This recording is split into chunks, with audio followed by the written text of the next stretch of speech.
23টা কী বলছে 45 people can repair, 45 জন লোক মেরামত করতে পারে এ রোড একটা রাস্তা ইন 10 days 10 দিনে। তাহলে 45 জন লোক একটা রাস্তা 10 দিনে মেরামত করতে পারে। ওয়ার্কিং 6 hours এ ডে, 6 ঘন্টা প্রত্যেক দিন কাজ করে, 6 ঘন্টা প্রত্যেক দিন কাজ করে।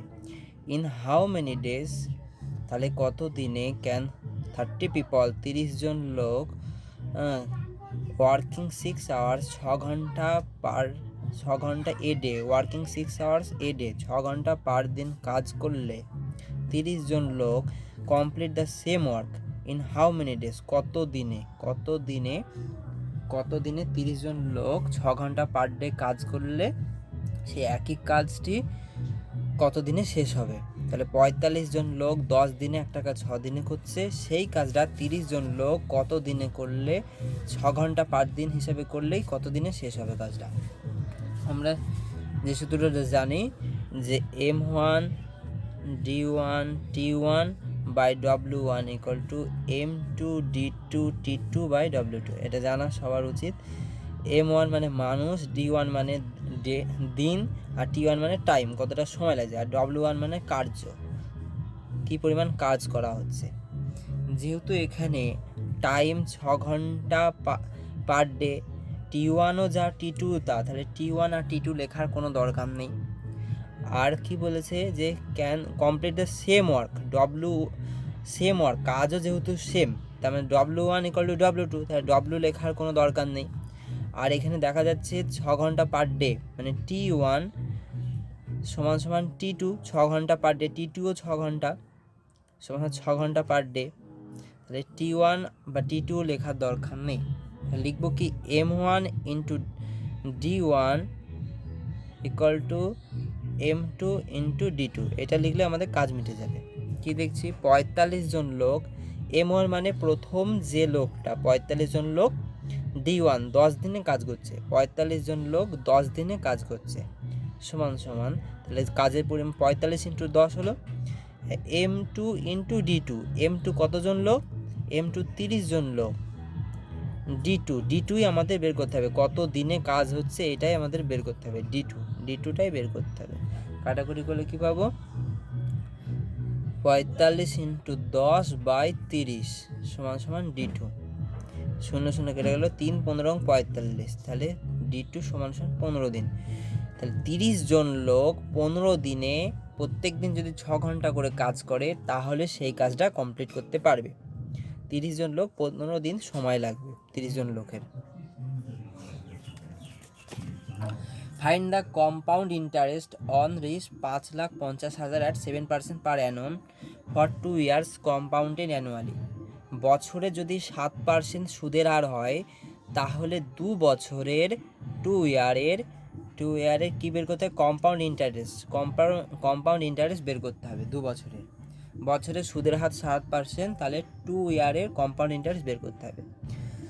কম্পাউন্ড ইন্টারেস্ট বের করার অনেকগুলো নিয়ম আছে। প্রথম নিয়ম যেটা ছোটোবেলা থেকে আমরা করে শিখি, 5,50,000 এর টাকার ওপরে সুদ হচ্ছে 7% সুদ। 100 টাকা তাহলে যদি আমরা ব্যাংকে রাখি তাহলে প্রথম 1 বছরে 100 টাকাটা 107 টাকা হয়ে যাবে 7% সুদের জন্য। যেহেতু এটা 2 বছর রাখা হয়েছে আবার এর ওপর সুদ পড়বে, আবার 100 টাকা রাখার পরে 107 টাকা সুদ হলো। যে টাকাটা পেলাম, যে অ্যামাউন্টটা পেলাম তার থেকে যদি প্রিন্সিপাল অর্থাৎ আসলটা বাদ দিয়ে দিই 5,50,000 টাকা, তাহলে আমরা পেয়ে যাব 2 বছরের সুদ। এটা একটা নিয়ম আছে। এই নিয়মে কাটাকুটি করলে যেটা পাবো সেটাই হচ্ছে 2 বছরের যে কম্পাউন্ড ইন্টারেস্ট সেটা পেয়ে যাব। দ্বিতীয় কীভাবে বের করতে পারি, দ্বিতীয়ত আমরা বের করতে পারি ফ্র্যাকশন পদ্ধতিতে। কি 100 টাকা আমরা রাখলাম, 107 টাকা হলো, 100 টাকা রাখার দরুন আমরা 107 টাকা পেলাম। এটা ক বছর রেখেছি, যেহেতু 2 বছর রেখেছি তাই স্কোয়ার। এটা করলে আমরা পাবো যে ফ্র্যাকশন পদ্ধতিতে আমরা বের করতে পারবো যে আমাদের কম্পাউন্ড ইন্টারেস্ট কত হলো।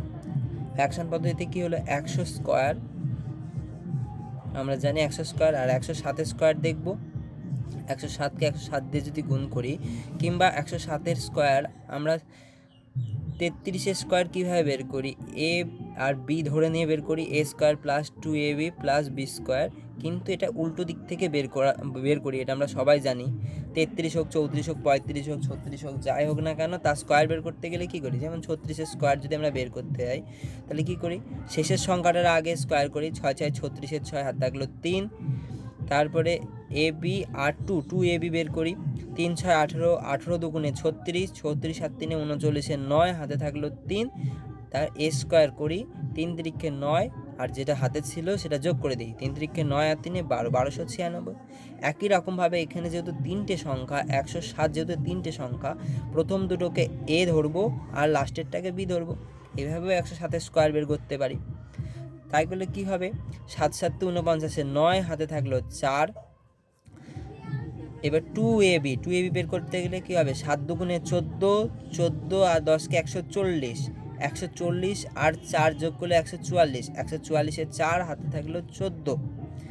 এবার এ স্কোয়ার মানে 10 10কে 100, 100 আর 14 যোগ করলে 114, 114, তাহলে 11449 কি বোঝা গেল? যে 10,000 টাকা রাখার দরুন 11,449 টাকা হলো 2 বছরে। 10,000 টাকা রাখার দরুন 11,449 হলো 2 বছরে। 10,000 টাকা আমরা ব্যাংকে রাখলাম, কত পার্সেন্ট সুদে? 7% সুদে 10,000 টাকা রাখার দরুন আমাদের টাকাটা হলো 11,449 টাকা। তাহলে সুদ পেয়েছি কত?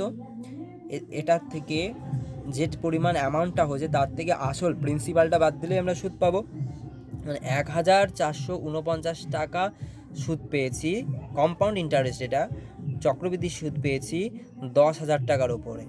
1 2 10,000 টাকা। কিন্তু আমরা কি 10,000 টাকা রেখেছি? আমরা রাখিনি 10,000, ফ্র্যাকশন পদ্ধতিতে আমরা বের করলাম। এবার আমরা আসলে রেখেছি এই টাকাটার কত সুদ বের করতে হবে? তাহলে 5,50,000 টাকার সুদ। তাহলে কত? 4টে শূন্য কাটা, 3টে, একটা 4টে শূন্য কাটা, 55 দিয়ে 1449কে গুণ করলে যেটা হবে সেটাই হচ্ছে আমাদের compound interest, CI, compound interest. 5 দিয়ে 55, যেহেতু আবার 5 গুণ 11 নেই 55, তাহলে 5 দিয়ে রেখে গুণ করে দিই। 5 নং 45-এর 5 হাতে থাকলো 4, 4 5 20 আর 4 24, 4 হাতে থাকলো 2, 5 14 70 আর 2 72, 7245 × 11। এখনও 11 দিয়ে গুণ করা বাকি আছে। 11 দিয়ে গুণ করার নিয়ম আমরা জানি, সেজন্য এটাকে আলাদা আলাদা করে ভেঙে নিলাম। 11 দিয়ে গুণ করার নিয়ম কি? প্রথম যে সংখ্যাটা আছে বসিয়ে দিলাম, প্রথম সংখ্যাটা তার আগের সংখ্যাটা যোগ, 5 আর 4 9, আবার যে সংখ্যাটা তার আগের সংখ্যা যোগ, 4 আর 2 6, আবার যে সংখ্যাটা তার আগের সংখ্যা যোগ, 7 আর 2 9, লাস্টে প্রথম সংখ্যাটা বসিয়ে দিলাম, 79695। এটাই হচ্ছে আমাদের 5,50,000 টাকা 7% সুদের 5,50,000 টাকা 7% সুদে 2 বছরের কম্পাউন্ড ইন্টারেস্ট। আমরা তাহলে দুটো পদ্ধতিতে এটা বের করতে পারলাম। এখনও আর একটা পদ্ধতি রয়েছে যেটার মাধ্যমে আমরা কিন্তু কম্পাউন্ড ইন্টারেস্ট বের করতে পারি। সেই সূত্রটা কি? সেই সূত্রটা সবাই জানি আমরা, a plus b plus minus যাই হোক না কেন ab বাই 100। এটা একটা সূত্র রয়েছে, a plus b plus minus ab by 100। এই সূত্রের মাধ্যমে কিন্তু আমরা বের করতে পারবো যে কত আমাদের কম্পাউন্ড ইন্টারেস্ট। এই সূত্রের মাধ্যমে আমরা কী করব? যে এখানে সুদের এ কত পার্সেন্ট? 7%, আর বিও এখানে 7%। তাহলে কি করব? 7 + 7 প্লাস, যেহেতু দুটোই সুদ দিচ্ছে, তার মানে দুটোই প্লাস, তাই এটাও প্লাস হবে। 7 × 7 বাই 100, 7 সাথে যোগ করলে 14 প্লাস 7 7 49 বাই 100, যোগ করলে কত হবে? এটা যোগ করলে হবে 1400 প্লাস 49 বাই 100, 1449 টাকা 100 টাকা, 1449 টাকা 100 টাকার। হ্যাঁ, এটা পেয়ে গেলাম এত পার্সেন্ট সুদের হার। এটা হচ্ছে এত পার্সেন্ট সুদের হার। তাহলে 5,50,000 টাকার 7% হারে 2 বছর যদি ক্যালকুলেশন করি কত পার্সেন্ট সুদ দিতে হবে? 14.49 14.49%, 14.49% বের করলেই আমরা পেয়ে যাব 14.49% বের করলে আমরা পাবো কত? Compound interest. তাহলে বের করে দেখি কম্পাউন্ড ইন্টারেস্ট কত হবে। 5,50,000 টাকার 14.49% এর মান কত হবে? 14.49% এর মান হবে এটা। পার্সেন্টেজের জন্য নিচে 100 লিখলাম, 2 শূন্য কেটে গেল, 2 শূন্য দশমিক এদিকে চলে আসলো। 1449 ইন্টু 55, 1449কে 5 দিয়ে একবার গুণ করি, 1449কে 5 দিয়ে আবার আগের মতো গুণ করলে এটা আগের চলে এসেছে 1449 ইন্টু 55, এই যে 1449 ইন্টু 55, একই জিনিস চলে এসেছে। তাহলে আর গুণ করার কোনো দরকার নেই, কত পাবো? 79695 আমার অ্যান্সার আসবে। এটা দেখেই বোঝা যাচ্ছে, যেহেতু আগে তো গুণ করেছি একবার, আর গুণ করলাম। তাহলে কম্পাউন্ড ইন্টারেস্ট কত পেলাম? 79695 কম্পাউন্ড ইন্টারেস্ট পেয়েছি। 25টা কি বলছে? If x plus 2y equal to 10 and 2xy equal to 9, যদি এক্স প্লাস 2y সমান সমান 10 হয়, আর কি বলেছে 2xy সমান সমান 9 হয়, তাহলে বের করতে হবে কার মান? এক্স মাইনাস 2y এর মান বের করতে হবে। অঙ্কগুলো জানতে গেলে দুটো সূত্র জানতে হবে, আর কিছু দরকার নেই। কী সূত্র? এ প্লাস বি হোল স্কোয়ার, একটা সূত্র জানলেই হয়ে যাবে, এ মাইনাস বি হোল স্কোয়ারের সূত্র। এ মাইনাস বি হোল স্কোয়ারের সূত্র কি? এটা দেখছি এক্সকে যদি এ ধরি আর 2yকে যদি বি ধরি, তাহলে এ মাইনাস বি সূত্র ফেলতে হবে, কিন্তু এর স্কোয়ার নেই, আমরা স্কোয়ার করে নেবো। তো এ মাইনাস বি হোল স্কোয়ারের সূত্র কি? অনেকগুলো সূত্র আছে, a square minus 2ab plus b square আছে, এই সূত্রটা আমরা নেবো না এখানে আমরা কোন সূত্র নেব? A plus b whole square minus 4ab, এই সূত্রটা নিলে আমাদের কাজ হয়ে যাবে। A plus b whole square minus 4ab, তাহলে এক্স মাইনাস 2y এর যদি আমরা স্কোয়ার বের করি, তাহলে কি বের করব? তাহলে কি হবে আমাদের? এ মানে হচ্ছে এক্স আর বি মানে হচ্ছে 2y, এ যেখানে আছে সেখানে এক্স বসাবো, বি যেখানে আছে সেখানে 2y বসাবো। X square x plus 2y এর হোল স্কোয়ার মাইনাস 4a আর বি। ভালো করে যদি লিখি এক্স প্লাস 2y এর হোল স্কোয়ার, ভালো করে বলতে 2xy ফর্মে যদি আমরা লিখি, 2xy এর মান দেওয়া আছে আর এক্স প্লাস 2y, এই যে এক্স প্লাস 2y এর মান দেওয়া আছে আর 2xy এর মান আছে, এখানে আমরা এটাকে 2xy করে নিই, মাইনাস 4 ইন্টু 2xy। মানগুলো বসিয়ে দিই এবার। এক্স প্লাস 2y এর মান কত? 10, 10 স্কোয়ার মাইনাস 4 ইন্টু 2xy এর মান কত? 9, তাহলে 10 স্কোয়ার 10 10কে 100 মাইনাস 4 নং 36, 64 পেয়ে গেলাম। 64 কার মান পেলাম? 64 কিন্তু এক্স মাইনাস 2y এর মাথায় স্কোয়ারের মান পেলাম, এক্স মাইনাস 2y এর মাথায় স্কোয়ার মানে হোল স্কোয়ারের মান পেয়েছি 64। আমাদের মান বের করতে হবে কার? এক্স মাইনাস 2y এর মান বের করতে হবে, তার মানে হোল স্কোয়ারটাকে সরাতে হবে। হোল স্কোয়ারকে যদি সরায় তাহলে কি হবে? স্কোয়ার এদিকে আসলো, রুট ওভার হয়ে গেল 64, মানে 64, 8 স্কোয়ার 64, 64 রুট ওভার করে 8 পেলাম। এক্স মাইনাস 2y এর মান কত বেরোলো? 8 বেরোলো।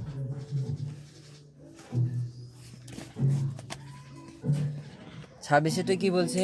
এক পঞ্চায়েত ভোটে এ মোট ভোটে 30% পেয়েছে। এ কত পেয়েছে? মোট ভোটে 30% পেয়ে 6টি ভোটের জন্য উত্তীর্ণ হওয়ার জন্য সর্বনিম্ন ভোট পায়নি। উত্তীর্ণ হওয়ার জন্য মনে করি উত্তীর্ণ হতে গেলে এখানে আসতে হবে।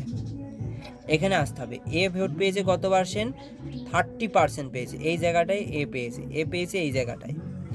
উত্তীর্ণ হতে গেলে আমাকে এখানে আসতে হবে, এখানে আসতে পারিনি। কটা ভোটের জন্য আসতে পারিনি? 6টা ভোটের জন্য উত্তীর্ণ হওয়ার থেকে সর্বনিম্ন ভোট পাইনি। 6টা ভোট পেলে এ এখানে চলে আসতো, 6টা ভোট পেলে এ এখানে চলে আসতো, তার মানে -6, 6খানা ভোট কম পেয়েছে। এটা যদি আমাদের নাল পয়েন্ট হয়, যে এখানে এই পয়েন্টে যদি এ চলে আসতো তাহলে সর্বনিম্ন ভোট পেয়ে যেত, কিন্তু এই পয়েন্টে আসেনি, 6টা ভোট কম পেয়েছে বলে, আর 30% পেয়েছে।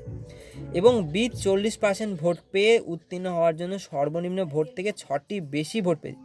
বি আবার পেয়েছে, তাহলে এখানে বি পেয়েছে 40% ভোট পেয়েছে। বি কত পার্সেন্ট ভোট পেয়েছে? 40% ভোট পেয়েছে বি 40% ভোট পেয়েছে, আর যেটা সর্বনিম্ন ভোট যেটা পাওয়া দরকার তার থেকে 6খানা বেশি ভোট পেয়েছে, মানে +6 তাহলে কি দেখছি, এ পেয়েছে 30% ভোট আর বি পেয়েছে 40% ভোট। এদের মধ্যে গ্যাপ কত পার্সেন্ট? 10% গ্যাপ। 40 থেকে 30 গ্যাপ কতটুকু? 10%। কিন্তু ভোট হিসাবে যদি দেখি এর মধ্যে গ্যাপ কত, এ -6 আর +6, এদের মধ্যে গ্যাপ হচ্ছে 12। এবার আমরা কি ধরে নিচ্ছি, তাহলে 10%-এর মান যদি 12 হয়, 10% মানেই তার মানে 12, 10% মানে 12। কি বলেছে, মোট ভোটের পরিমাণ কত? মোট ভোট কত? 100%, 100% মোট ভোটের সংখ্যা 100%। 10%-এর মান যদি 12 হয়, 100%-এর মান কত হবে? 100%-এর মান 10 দিয়ে গুণ করলেই হয়ে যাবে 120। 12 × 10, মানে এখানে 10কে 10 দিয়ে গুণ করে এটা এসছে যেহেতু, 10কে 10 দিয়ে গুণ করে এটা এসছে যেহেতু, তাহলে 12কে এটা দিয়ে 10 দিয়ে গুণ করলে হবে 120। তাহলে মোট ভোটারের সংখ্যা হচ্ছে 120টি। মোট ভোটারের সংখ্যা 120টি। P sold an item, P একটা জিনিস বিক্রি করলো টু কিউ, পি একটা জিনিস কাকে বিক্রি করলো? কিউকে। অ্যান্ড 20% গেইন, এবং 20% গেইন হয়েছে, মানে 100 টাকায় পি কিনে 120 টাকায় কিউকে বিক্রি করেছে। অ্যান্ড কিউ সল্ড ইট, এবং কিউ এটা বিক্রি করলো টু আর, কিউ আবার আরকে বিক্রি করলো অ্যাট এ লস অফ 10%, এবং -10% লস করলো, মানে 10% লস করলো। কিউ আবার 10% লস করলো, মানে 100 টাকায় যদি কিনতো জিনিসটা 90 টাকায় বিক্রি করতো। 100 টাকায় যদি কিনতো তাহলে 90 টাকায় বিক্রি করতো। 100 টাকায় কিনলে 90 টাকায় বিক্রি করতো, কিন্তু কিউ কিনেছে কত টাকায়? 120 টাকায়। তাহলে কত টাকায় বিক্রি করবে? 9 বরং 108, 108 টাকায় বিক্রি করবে। If R bought the item, যদি আর জিনিসটা কিনে থাকে 1080 টাকায়, 1080 টাকায় যদি কিনে থাকে, then at what price did P purchase, তাহলে পি কত টাকায় কিনেছিল? বলছে আর 1080 টাকায় জিনিসটা কিনেছে। আর কত টাকায় জিনিসটা কিনেছে? 1080 টাকা। আমরা কি বের করলাম? আমরা বের করলাম কিউ 108 টাকায় জিনিসটা বিক্রি করেছে, মানে আর 108 টাকায় জিনিসটা কিনেছে। কিন্তু ওরা বলছে না, আর কিনেছে 1080 টাকায় জিনিস। তার মানে আমরা যেটা 108 বের করলাম সেটা ওদের দেওয়া 1080 সমান। ঠিক আছে, এবার কি বলছে, তাহলে পি পারচেস ইট, আমরা কি দেখেছি, পি জিনিসটা কত টাকায় কিনেছে? পি জিনিসটা 100 টাকায় কিনেছে। পি জিনিসটা 100 টাকায় কিনেছে, যেহেতু 108 1080 সমান হয়, তাহলে 100 কত সমান আমাদের বের করতে হবে। পি যেহেতু 100 টাকা জিনিসটা কিনেছে, তাহলে 100 সমান কত বের করলে হয়ে যাবে? তাহলে 108 সমান 1080, 1 সমান কত? 1080/108, আর 100 সমান গুণ 100, 108 × 108 10, মানে 1000। তাহলে পি জিনিসটা কত টাকায় কিনেছে? পি জিনিসটা 1000 টাকায় কিনেছে। পি জিনিসটা কত টাকায় কিনেছে? পি 1000 টাকায় জিনিসটা কিনেছে। আর সেটা কি বলছে, এ হাউস হোল্ডার, একজন ঘরের লোক কি করছে? House holder spend his monthly salary, তার মাসের যে আয় স্যালারি থেকে খরচ করছে 7200 টাকা। 7200 টাকা স্পেন্ড করছে। এই 7200 টাকা স্পেন্ড করছে। এই house holder spend his monthly salary 7200 on different item, বিভিন্ন আলাদা আলাদা কাজে, অনেক কাজ মিলিয়ে মোট 7200 টাকা খরচ করছে। মোট 7200 টাকা খরচ হচ্ছে ডিফারেন্ট আইটেমে। ইফ হি স্পেন্ড রিচ 4000, যদি সে 4000 টাকা স্পেন্ড করে অন ফুডে কত টাকা খরচ করছে? ফুডে খরচ করছে 4000 টাকা। ফুডে খরচ করছে 4000 টাকা। অ্যান্ড 400 অন এডুকেশন, এবং এডুকেশনে খরচ করছে কত? 400 টাকা। এডুকেশনে 400 টাকা খরচ করছে on food education. Then the central angle, কেন্দ্রে কত কোণ উৎপন্ন করেছে? রেসপেক্টিভলি আর, এই দুটো কেন্দ্রে কত কোণ উৎপন্ন করেছে? আমরা কি জানি কেন্দ্রে কত কোণ উৎপন্ন হয়? কেন্দ্র মানেই হচ্ছে 360 ডিগ্রি। কেন্দ্র মানে কত? 360 ডিগ্রি। আর টোটালটা কত? আমাদের টোটাল স্পেন্ড হয়েছে 7200 টাকা। আমাদের টোটাল স্পেন্ড হয়েছে, টোটাল খরচ হয়েছে 7200 টাকা। মানে 360 ডিগ্রি অ্যাকচুয়ালি 7200 টাকার ওপরে। 7200 টাকার টোটালটা, আর টোটাল কোণ হচ্ছে 360 ডিগ্রি। তাহলে এবার বলছে যে ফুডে 4,000 টাকা খরচ করেছে। 7,200 টাকা যদি কেন্দ্রে 360 ডিগ্রি কোণ উৎপন্ন করে, 7,200 টাকা যদি কেন্দ্রে 360 ডিগ্রি কোণ উৎপন্ন করে, তাহলে 4,000 টাকা কেন্দ্রে কত কোণ উৎপন্ন করেছে? 4,000 টাকা কেন্দ্রে কত কোণ উৎপন্ন করেছে বের করতে পারবো। 36 আর আগে শূন্যগুলো কেটে দিলাম। 36 দুগুণে 72, 5 দুগুণে 10, তাহলে 4,000 ছিল এটা। 7,200 টাকা কেন্দ্রে 360 ডিগ্রি কোণ উৎপন্ন করেছে। আর 4,000 ফুডের জন্য ফুড 4,000 কত কোণ উৎপন্ন করেছে বের করতে পারবো। দুটো শূন্য কেটে দিলাম। 36 10কে 360, 36 দুগুণে 72, 5 দুগুণে 10, 4 5 20, 200 ডিগ্রি কোণ উৎপন্ন করেছে। তাহলে ফুড কেন্দ্রে কত উৎপন্ন করেছে? ফুড কেন্দ্রে 200 ডিগ্রি কোণ উৎপন্ন করেছে। রেসপেক্টিভলি বের করতে বলেছে, তাহলে ফুড পেয়ে গেলাম 200 ডিগ্রি কোণ উৎপন্ন করেছে। এবার এডুকেশন কত? 400। যদি 7,200 কেন্দ্রে 360 ডিগ্রি কোণ উৎপন্ন করে থাকে, তাহলে 400 কেন্দ্রে কত কোণ উৎপন্ন করেছে বের করতে পারবো। 400 কেন্দ্রে উৎপন্ন করেছে আবার 36 10এ 360, 36 দুগুণে 72, 5 দুগুণে 10, 4 5 20 ডিগ্রি। এডুকেশন কেন্দ্রে কত কোণ উৎপন্ন করেছে? 320 ডিগ্রি।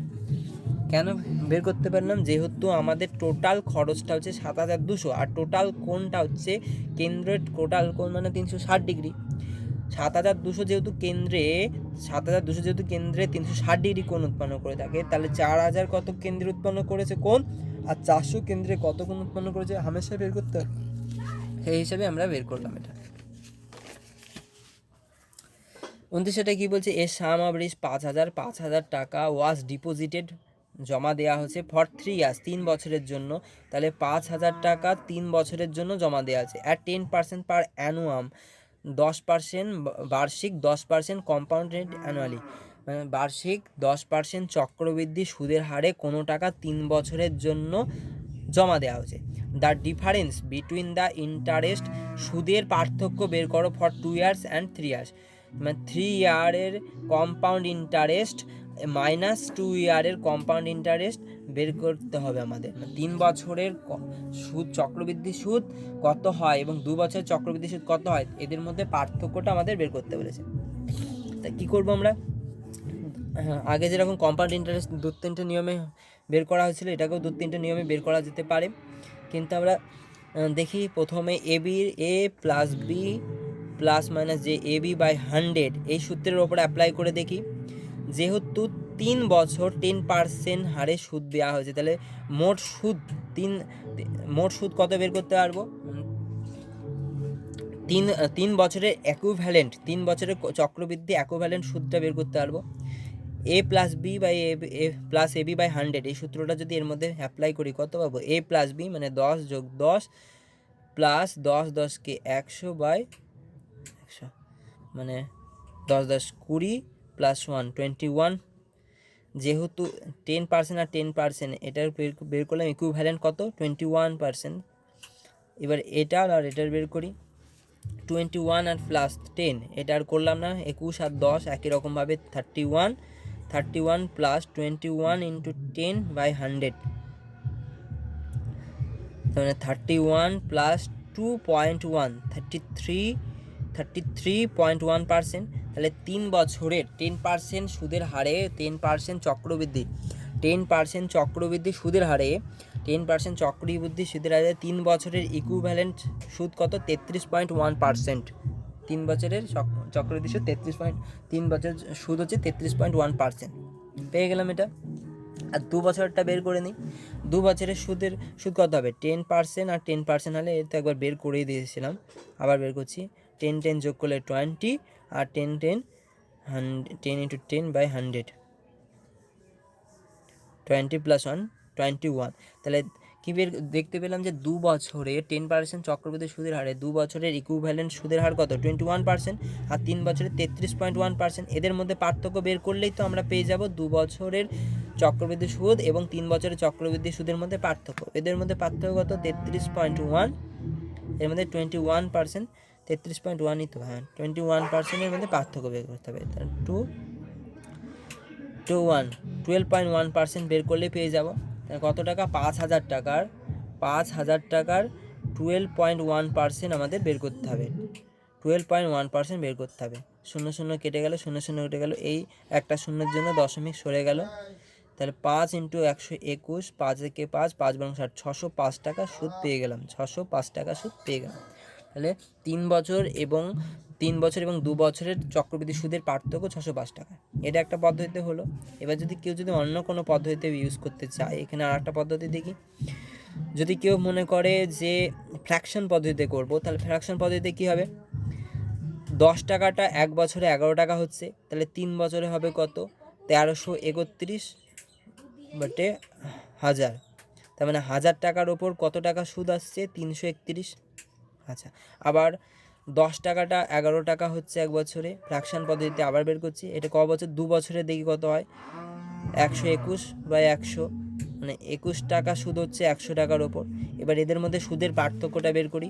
331/100 মাইনাস 331/1000 ছিল, বা 21/100 কত হবে, 1000 লসাগু 331 মাইনাস 210 হলো না, এখান থেকে করি। 331 মাইনাস 210/1000 বিয়োগ করলে কত হবে, 1000 নিচে আর 1 2 1, 121/1000। 1000 টাকার সুদ পাচ্ছি 121 টাকা, পার্থক্য, সুদের পার্থক্য। 1000 টাকায় 3 বছর আর 2 বছর সুদের পার্থক্য পাচ্ছি 121 টাকা। আমাদের রাখা হয়েছে কত, আমাদের রাখা হয়েছে 5000 টাকা। তাহলে 5000 টাকায় কত টাকা সুদের পার্থক্য বের করি। তাহলে 121 টাকা পার্থক্য হচ্ছে 1000 টাকায়, 5000 টাকায় কত, 5 একে 5, 5 × 605 টাকা।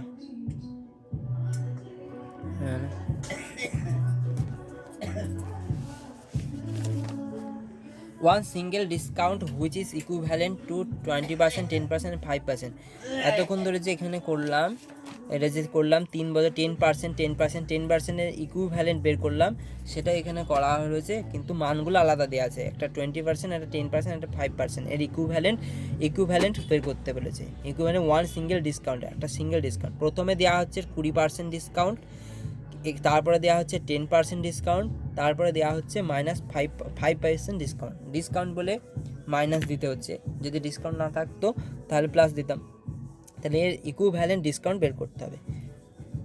সূত্র কী ছিল, সূত্রটা ছিল a + b বা -b হতে হবে, +-ab/100, এটাই ছিল সূত্র। এ কত, এখানে এ হচ্ছে -20, বি কত, বি হচ্ছে -10। আচ্ছা, প্লাস হবে না মাইনাস হবে, প্লাস হবে না মাইনাস হবে, দেখছি এখানে প্লাস দিয়েই করি। মাইনাস কত, আচ্ছা এবি -20 × -10, এটা 100। 20 আর 10, এটাও 20-এর আগে মাইনাস, 10-এর আগেও মাইনাস, তাই -30, মাইনাসে মাইনাসে প্লাস, 200/100। 30 থেকে 2 বাদ দিলে -30 + 2 -28%। এখানে -28% পেলাম। এবার -28% আর -5% এর মধ্যে বের করব।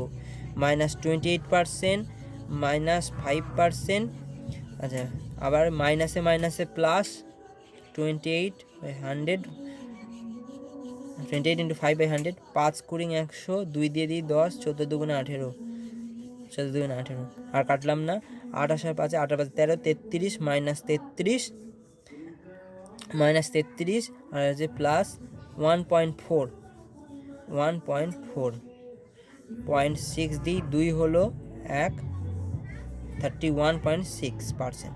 কত পার্সেন্ট ডিসকাউন্ট দিচ্ছে, discount one single discount which is equivalent to 20%, 10% and 5%।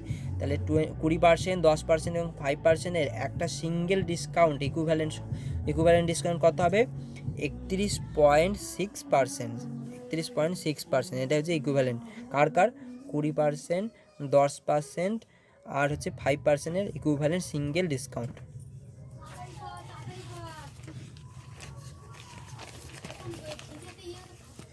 সেটা কি বলছে, shopkeeper mixes 3 types of rice costing. একজন দোকানদার কি করছে, 3 রকমের চাল মেশাচ্ছে। একটার দাম হচ্ছে 50 টাকা পার কেজি, একটার দাম 60 টাকা পার কেজি, আর একটা হচ্ছে 75 টাকা পার কেজি।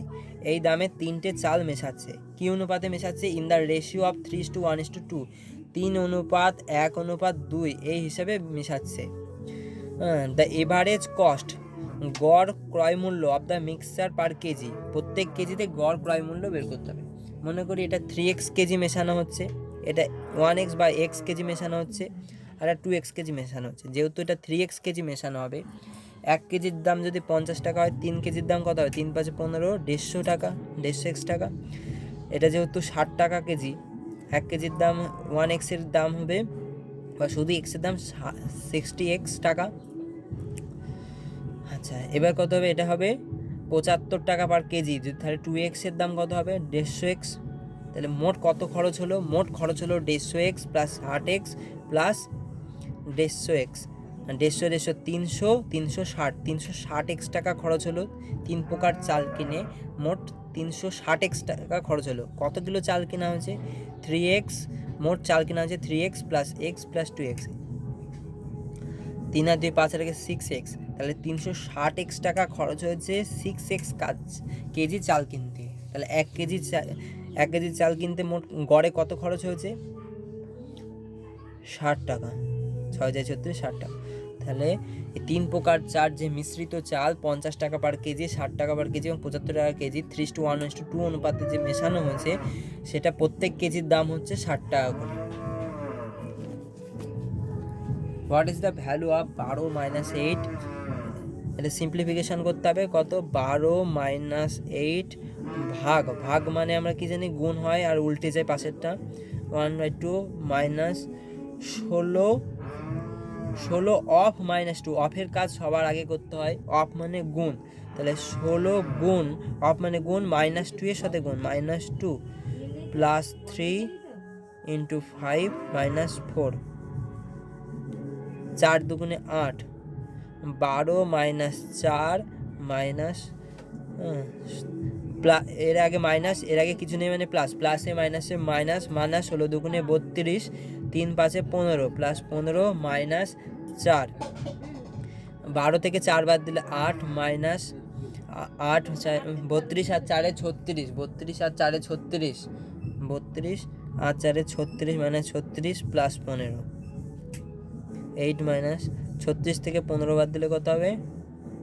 21, মাইনাস 21, মাইনাসে মাইনাসে প্লাস, 8 প্লাস 21 30।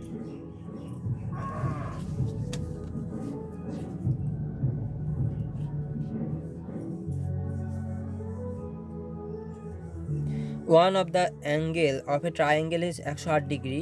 একটা ত্রিভুজ, ট্রায়াঙ্গেল, একটা ত্রিভুজের একটা কোণ বলছে 108 degree, 108 degree. And the other 2 angles, এবং দুটো আলাদা যে কোণ দুটো পড়ে রয়েছে আর ইকুয়াল মানে সমান, এটা যদি x হয় এটাও x হবে। What is the measure of each of this equal angle? এই যে সমান কোণ দুটো বলা হলো, সেই সমান কোণের মান কত? অর্থাৎ x = কত জিজ্ঞাসা করেছে।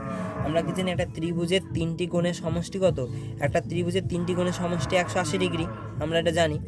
একটা কোণ কত? একটা কোণ তো দিয়েই দিয়েছে 108 ডিগ্রি, আর একটা কোণ x ডিগ্রি, আর একটা কোণ হচ্ছে x ডিগ্রি। এই 3টে কোণের সমষ্টি হচ্ছে 180 ডিগ্রি। কি হয়? 2x 2x ডিগ্রি সমান 180 মাইনাস 108, 108 থেকে 180 থেকে 8 আর 10, 72 ডিগ্রি, 2x ডিগ্রি। তাহলে x এর মান কত হবে? x এর মান 36 দুগুণে 72, 72/2, 36 দুগুণে 72, 36। তাহলে প্রত্যেকটা যে কোণ কি বলছে? Is the measure of each of this equal angle, যে সমান কোণ সেই সমান কোণের মান কত? 36 ডিগ্রি।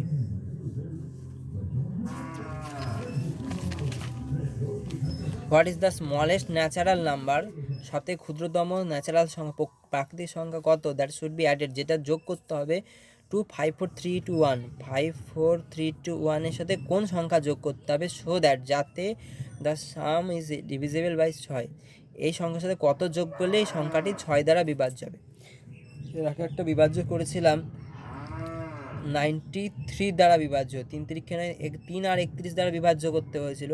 তেমনই এটাকে 6 দ্বারা বিভাজ্য করতে গেলে 6-এর উৎপাদক 3 দুগুণে 6, 2 দ্বারা বিভাজ্য হতে হবে এবং 3 দ্বারা বিভাজ্য হতে হবে, 2 দ্বারা বিভাজ্য হতে হবে এবং 3 দ্বারা বিভাজ্য হতে হবে। 2 দ্বারা বিভাজ্য হওয়ার নিয়ম কি? শেষ সংখ্যা মানে এখানে যেহেতু এক আছে, শেষ সংখ্যাকে অবশ্যই জোড় হতে হবে, শেষ সংখ্যাকে অবশ্যই জোড় হতে হবে। এটা হচ্ছে 2 দ্বারা বিভাজ্য নিয়ম, জোড় হতে হবে, বিজোড় হলে কিন্তু হবে না। আর 3 দ্বারা বিভাজ্য নিয়ম কি? জোড় কিংবা শূন্য হতে হবে, জোড় কিংবা শূন্য হতে হবে 2 দ্বারা বিভাজ্য নিয়ম। আর 3 দ্বারা বিভাজ্য নিয়ম কি? 3 দ্বারা বিভাজ্য নিয়ম একটা সংখ্যা যতগুলো অঙ্ক আছে সেই অঙ্কগুলো সমষ্টিকে 3 দ্বারা বিভাজ্য হতে হবে। এই সংখ্যাটা অঙ্কগুলো কি কি আছে? 5 আছে আর 4 আছে, 5 আর 4 9। অঙ্কগুলো যোগ করে ফেলি, অঙ্কগুলো যোগ করে কত? 5 আর 4 9, 9 আর 3 12, 12 দিয়ে 14 আর 1 15। এবার এই সংখ্যাটা 3 দ্বারা কিন্তু বিভাজ্য, 3 5 15, তাহলে এই সংখ্যাটা কিন্তু অ্যাকচুয়ালি 3 দ্বারা বিভাজ্য। এই সংখ্যাটা কিন্তু 3 দ্বারা বিভাজ্য, কিন্তু যেহেতু এটা 2 দ্বারা বিভাজ্য নয় তাই এটা 6 দ্বারা বিভাজ্য নয়। 2 দ্বারা বিভাজ্য হতে গেলে লাস্টের সংখ্যাকে জোড় হতে হবে। এই জোড় হওয়ার জন্য যদি আমরা 1 যোগ করলে 2 হবে, জোড় হবে, কিন্তু তখন এটা হবে যাবে 15 আর 1 16 হয়ে যাবে। 16 তো আবার 3 দ্বারা বিভাজ্য নয়, তাহলে এটা হবে না। এমন একটা সংখ্যা দেখতে হবে, যোগ করতে হবে, যাতে শেষ সংখ্যাটা জোড় হয় এবং যে তাদের সমষ্টিটা 3 দ্বারা বিভাজ্য হয়। তাহলে আমরা যদি এখানে 3 যোগ করি, শেষ সংখ্যাটা হবে 4। 4 তো 2 দ্বারা বিভাজ্য, জোড় সংখ্যা যেহেতু। আচ্ছা, এবার 3 যোগ করার জন্য, এই 15 সাথে 3 যোগ করার জন্য হয়ে গেল 18। 18 3 দ্বারা বিভাজ্য, 3 ছাড়া 3 6 18, মানে সংখ্যাটি 6 দ্বারা বিভাজ্য হবে। তাহলে শেষে কত যোগ করলে সংখ্যাটি 3 দ্বারা বিভাজ্য হবে? শেষে 3 যোগ করলে, সব থেকে ছোট শেষে 3 যোগ করলে সংখ্যাটি 6 দ্বারা বিভাজ্য হবে। হোয়াট ইজ দ্য 35 কি বলছে? What is the mean proportional মধ্য সমানুপাতি বিটুইন 64 এবং 4096? 64 এবং 4096 এর মধ্য সমানুপাতি বের করতে হবে। মধ্য সমানুপাতির সূত্র কি? B square equal to a into c. এটা হচ্ছে মধ্য সমানুপাতির নিয়ম, মধ্য সমানুপাতি বের করার নিয়ম, মধ্য সমানুপাতি। তাই কি এটা b square equal to ac, অর্থাৎ কি প্রথম সংখ্যা বাই দ্বিতীয় সংখ্যা ইকুয়াল টু দ্বিতীয় সংখ্যা বাই তৃতীয় সংখ্যা, প্রথম সংখ্যা বাই দ্বিতীয় সংখ্যা, দ্বিতীয় সংখ্যা বাই তৃতীয় সংখ্যা। তাহলে কোনাকুনি গুণ করলে দ্বিতীয় সংখ্যা স্কোয়ার ইকুয়াল টু প্রথম সংখ্যা গুণ তৃতীয় সংখ্যা। এটাই হচ্ছে অ্যাকচুয়ালি প্রথম সংখ্যা কত? প্রথম সংখ্যা হচ্ছে 64 বাই মধ্য সমানুপাতি ধরে নিই বি সমান বি বাই লাস্ট সংখ্যা 4096। কত হবে? B square equal to 4096 into 64। সুতরাং বি মধ্য সমানুপাতি কত হবে? মধ্য সমানুপাতি বি সমান √4096 ইন্টু 64। 4096 64 কত? 8 8 64, আর 4096 কার দেখবো? 4096 বের করতে পারি আমরা। 7 7 49, 6 6 36, 6 6 36, 4 আসলো, 9 আসলো, 6 6 দুগুণে 12। কত দিলে 6 আসবে? 4 4 16 হয়, 4 4 16, 6 4 12 48 আর 49, তাহলে 4 64। এটা একটা 64 স্কোয়ার, 64 ইন্টু 64। তাহলে বাইরে কত আসবে? একটা দুটো 64-এর জন্য একটা 64, দুটো 8-এর জন্য একটা 8। এবার গুণ করলে কত হবে? 4 8 32, 2 হাতে গেল 3, 6 8 48, 3 12, 512।